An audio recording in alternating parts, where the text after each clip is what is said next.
you all here. Thank you so much for having me as the keynote speaker. I'm so excited to be the first one. I get to test the sound system. And I hope we get to spend a nice half hour together. So, welcome to the Confident Women's Conference. The proof is in you. Wave that up. Yep, that's me. The proof is in you. I want to thank you for having me as your speaker. Some of you have already heard me speak, and those that haven't heard me speak, I have a gift for you. I have a gift for you of a guided meditation video. So come to my table afterwards and sign up for that one. Those that have already heard me speak, that already got that gift, you can tell the other people how awesome it is. It's just a 6-minute video, just beautiful imagery and a guided meditation about your perfect positioning in the universe, which is another way of saying realizing your will, not mine. When things don't turn out exactly just the way you wanted them to, well, that means you didn't get your way. So you were upset over something. This is 6 minutes. You can download it. You can keep it with you, and you can take it and just give new energy to the rest of your day. So that's my gift to you. It truly is my gift. It's available at my website, marnispenserdevlin.com, in the store for $9.99. But it is my gift to you today. So come over and see me and sign up for that.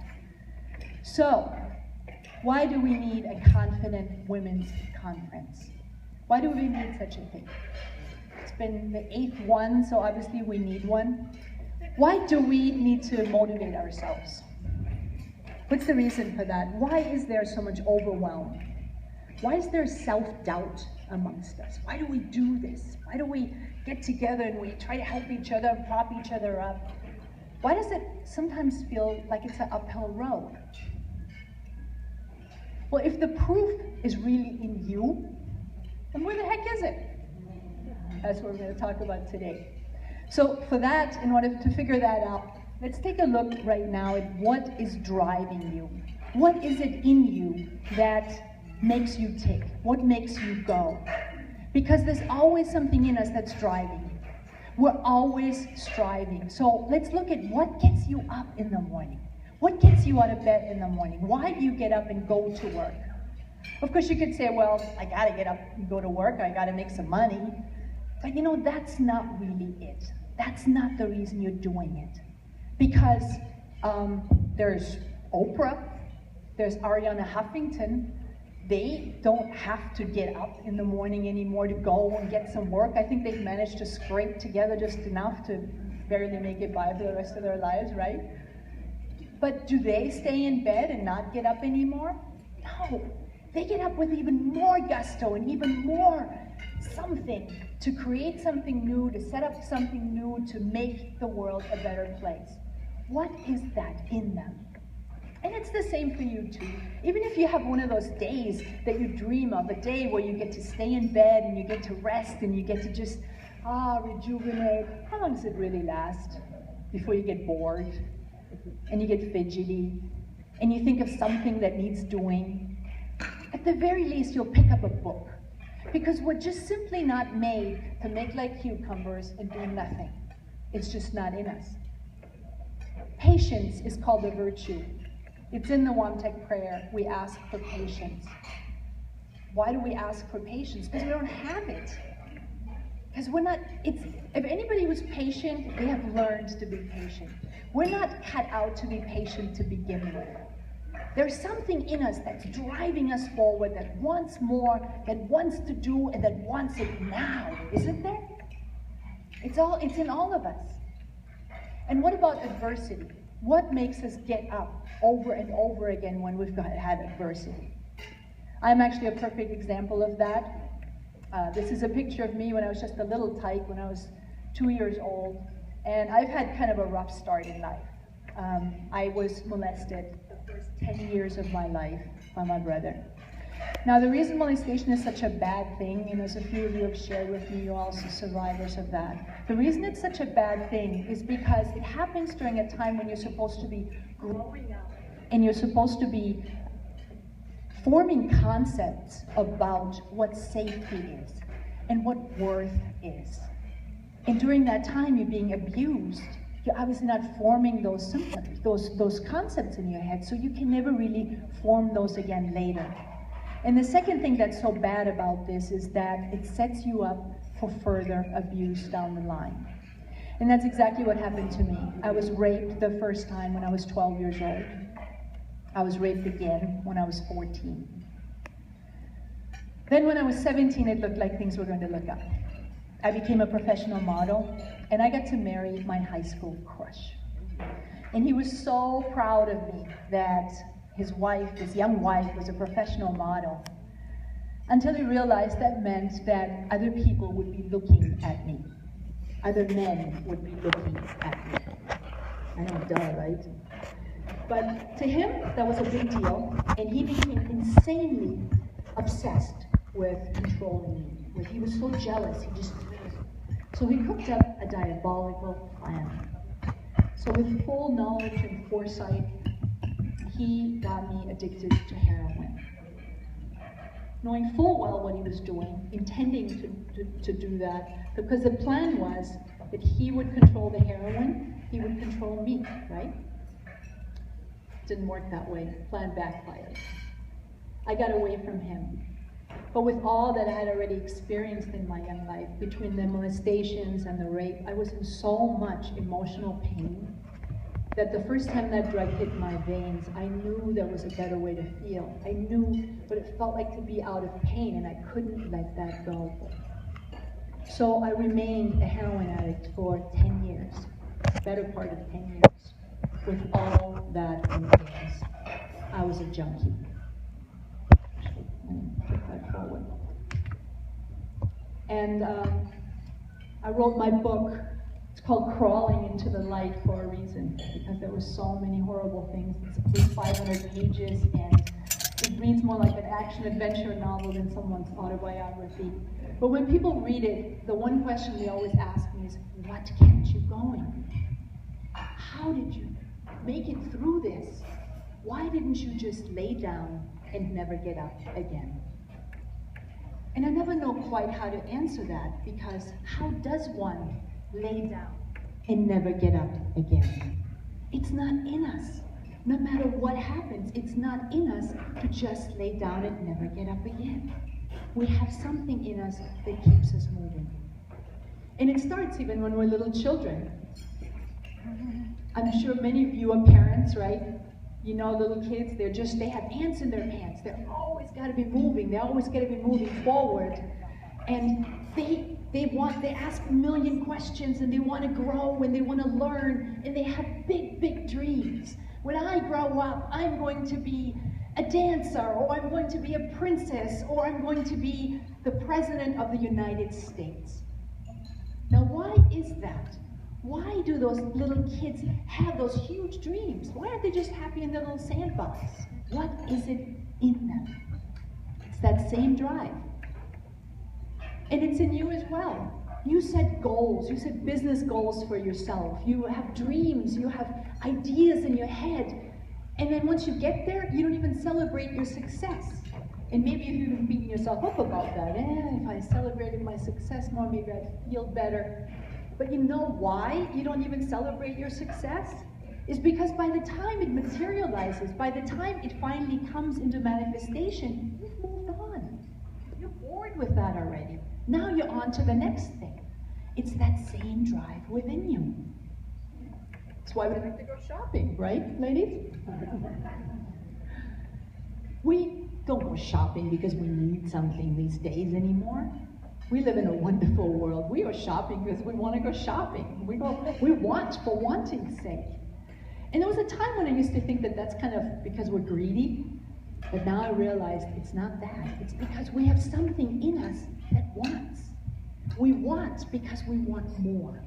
It's just a drive that's in us.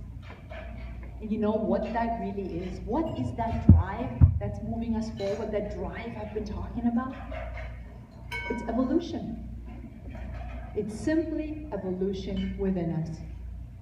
We are constantly growing in awareness, and we're constantly growing in sophistication. Don't believe me? Look at a movie from the 70s. Man, we used to think we're so cool. Look at that hair and the gun, and oh my God, so tough. Now we laugh about this stuff. Or the fashion of the 80s. Look at those platform shoes, and the shoulder pads, and the hair. Look at Boy George up there. Today we laugh about that stuff. But why do we laugh about it? It's because we've moved on. We've grown in sophistication. We've grown in awareness. We've grown in enlightenment. But that enlightenment is precisely what moves us forward. It's that's in you that wants to move you forward. That's what's driving that enlightenment.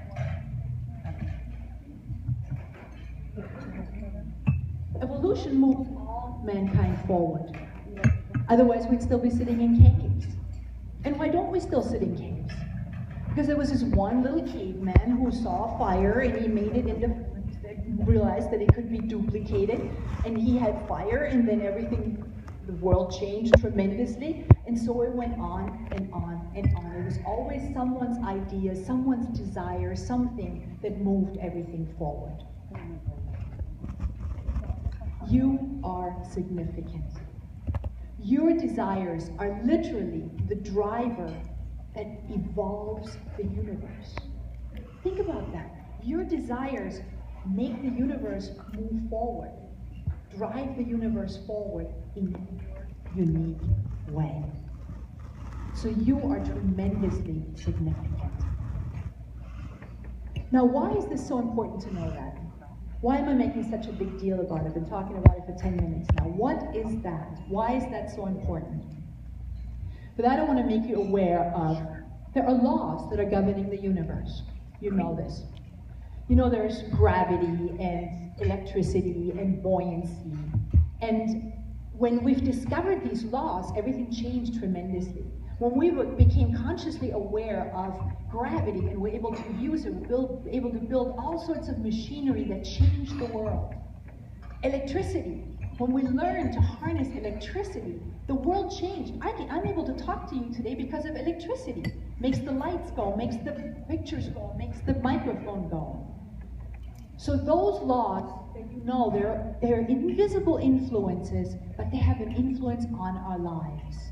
And those laws govern the physical world. There are also universal laws, also such invisible influences that govern the intangible aspects of your life. Intuition, creativity, perfect timing, law of attraction, law of wellness, law of abundance. These are invisible influences on our lives that govern our existence. Intuition, you know that's that voice inside of you that you usually ignore, that tells you which way to go. Creativity. What's creative about you? You're not creative. The creativity doesn't come out of the sinew in your brain. It doesn't come out of your hands. Creativity is an influence that comes from the intangible. Perfect timing. It's something that can be learned because you're actually always in perfect timing if you know how to align with it. Law of attraction. Who's heard of the law of attraction?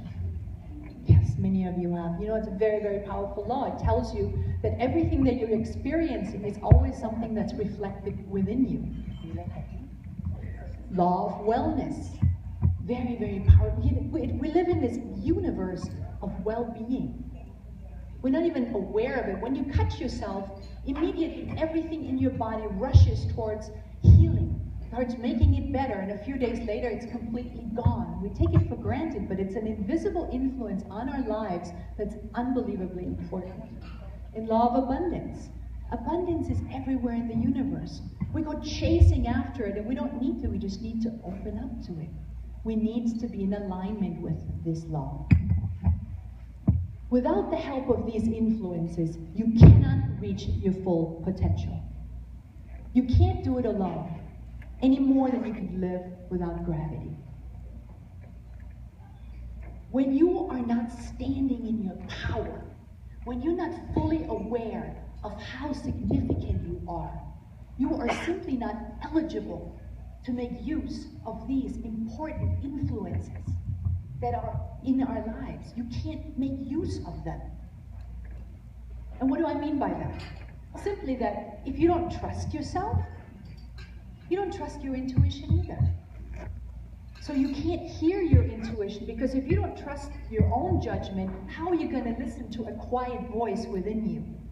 So you have to do without that guidance. You thwart your creativity because you're thinking, oh, it's probably stupid. And you just don't trust yourself. You don't get anything out of it, out of this invisible influence that governs your life. When you feel insecure, you discount your own ideas. You might have the idea that builds a better mousetrap that can change the world. It could be as important as that guy discovering fire. But you don't listen to it because you think it's, somebody else probably already thought of it. I'm not going to pursue it. And you subvert your desires. Maybe you really wanted something, but you won't go for it because you go, oh, well, no, it's all right. You go ahead. You go ahead. But remember, your desires are what drives the universe forward. Your desires are literally behind evolution. You cannot show up powerfully unless you are aware of how significant you really are. That's why I'm so on about this. You can literally not live the life that you are meant to live unless you are aware of how powerful and how significant you are. I created a program for that one. It's called the 7 Secret Laws of Success. I can talk to you about it afterwards. It's a program that helps you first identify and then how to align with these laws. So I can talk to you about it later on. So let me ask you something. Do you think that you're an accident? No. Anybody here think we're an accident? No. Oh, it just doesn't make sense, does it? 75 trillion cells. 75 trillion cells, that's your body. And it's not just 75, I mean, that's a zero. That's a number with 12 zeros on them. That's an amazing number. But it's not just that they're all these cells together, they work together in perfect harmony. You know, there's a liver cell and a heart cell and a brain cell, and they all know exactly what they're meant to do. There's tremendous sophistication behind all that. All that doesn't come together without a divine plan. And even if you go for that, okay, one time maybe, but not 7 billion times. It's just really stretching the imagination. Clearly, we are not accidents. There's no way for that. So if you exist, and clearly you do exist, right? I'm dragging this out so much because we can't just make statements, make motivational statements and expect to have any kind of change from them. You need to say it in such a way to where that subconscious mind, the subconscious doesn't fight that statement. And when you say you exist, there's nothing in you that goes, that's not true. No, clearly you exist. And we just determined that you're also not an accident. So if you exist and you're not an accident, that means there's some intentionality behind you being here. Does that make sense? So if there's intentionality behind you being here, that means you have a purpose. You exist for a reason. And it behooves you to find that purpose, because your happiness depends on it. Because you can only ever be happy if you are completely authentic. You can only be happy if you are being completely yourself. It's the only way. Your success depends on it. Because you cannot continuously fight nature in you and expect to get ahead. It's like swimming in a heavy river and trying to go against it. You can't expect to prevail that way. You can't, sorry about that, guys. You have to find the reason that you are here. You have to play your own game in order to be at your best. You can't play somebody else's game. You can't be at your best that way. That just makes sense, doesn't it?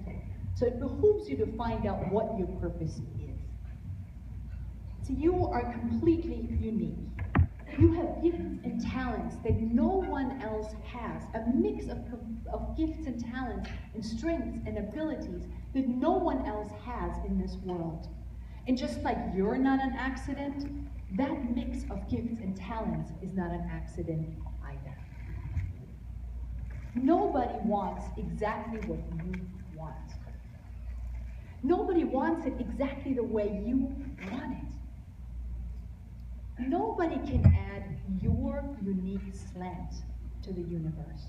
Isn't that a crazy thought that your desires, your way of being, actually adds to the evolution of the universe? You add your unique slant to the universe. Your ideals and goals don't just pop up out of nowhere. They're inspired. They come from the intangible. They are God's way of communicating to you what you are meant to do. So you're meant to listen to your desires. You're meant to listen to what that voice inside of you that says, hey, let's go do this. That's the point. That's the reason you're here. See, it's not about fighting anything. Lita and I were just talking about that a little bit ago. People think they need to fight. They need to make things happen. It's about working hard. We like to say that in America. Yeah, we're hard workers. But you know, it's a fact that the poorest people in the world are the hardest working people in the world. It's not about working hard. I mean, even just the term, it doesn't even seem as hard. It's not about overcoming your client's objection. It's not about fighting against anything. It's not about being pushy or salesy. It doesn't work because where there's a will, there's a wall. That's the law of attraction. What you put out, when you push out, it has to push back. In physics, they say that for every action, there's an equal and opposite reaction. Another law that we have, physical law, it's the same as the law of attraction in this sense. So you can't push and expect to have something come back to you. It's about aligning with the divine flow of who you are, your authentic divine flow. And when you align with that, in accordance with the desires, in accordance with your intuition, and the things that you love, and the things that you're good at, then the things that you desire are added onto you. That's what it says in the Bible. All these things are added onto you. Your success, your health, your wealth, your happiness, and your peace, they're simply byproducts of being in alignment with who you really are. So it behooves you to figure that out and to honor that, You are absolutely the solution. You are significant. You are necessary. The universe has never made a meaningless act. God doesn't make junk. God doesn't make throwaway people. Nobody's here just as a filler. You are necessary, absolutely necessary to be here. You matter. Otherwise, you wouldn't be here. And actually, I have a mantra for you guys. In fact, it's a little card that I have come to my table. It's my gift to you. And it's something that I want to say now to you, and I want you to repeat it with me. And first, I want to say it first. It's simply, I exist. There's no one else like me. I am necessary. Otherwise, I wouldn't be here. It's a statement that you can say to yourself when you're not completely clear on, are you that significant? You're having one of those days where you're just thinking, oh, well, everybody's better. They're smarter than me. They're making more money. They're more successful in the same business as I am. How come them? How come not me? You're supposed to be picking up the phone. You're supposed to be calling people, and everything in you just doesn't want to do it because you're just not in your power. This will help you get into your power. So it's about, I exist. And you know, out of 7 billion people, there's not another one exactly like you. So that means that you truly are necessary. Otherwise, you wouldn't be here. So say it with me. I exist. I exist. There's no one like me. There's no one like me. I am necessary. I am necessary. Otherwise, I wouldn't be here. Otherwise, I wouldn't be here. One more time. I exist. I exist. I am. There's no one like me. There's no one like me. I am necessary. I am necessary. Otherwise, I wouldn't be here. Otherwise, I wouldn't be here. The universe literally depends on you to be you. That's how important you are. And when you do that, then the proof is truly in you. Thank you very much.